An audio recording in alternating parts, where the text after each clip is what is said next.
গ্রামের নাম ছিল ধানকান্দা। সেখানে বাস করত বুদ্ধু মিয়া, গ্রামের সবচেয়ে বোকা মানুষ।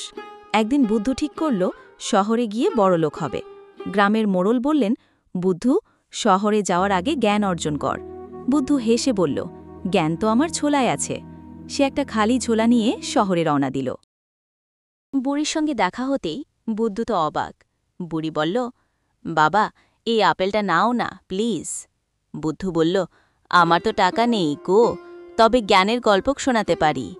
বুড়ি হেসে বলল, থাক বাবা, জ্ঞান আমার ঢের আছে, তুমি সে বরং আপেলটা নাও, ফ্রিতে দিচ্ছি। বুদ্ধুর তো আর কথা নেই, খুশিতে আপেলটা নিল। বুদ্ধু শহরে এসে একটা দোকানদারকে জিজ্ঞেস করল, এই আপেলের দাম কত?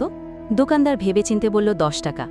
বুদ্ধু চিৎচিয়ে উঠল, আমি তো বড় লোক, এই আপেল তো আমার জ্ঞানের দাম। গ্রামে ফিরে সে সবাইকে বলল, জ্ঞানের ঝোলা আমাকে বড় লোক করে দিয়েছে। গ্রামের লোকজন হাসতে হাসতে গোড়াগড়ি খেল। বুদ্ধুর এই বোকামির গল্প গ্রামের একটা লেজেন্ডারি কথা হয়ে রইল।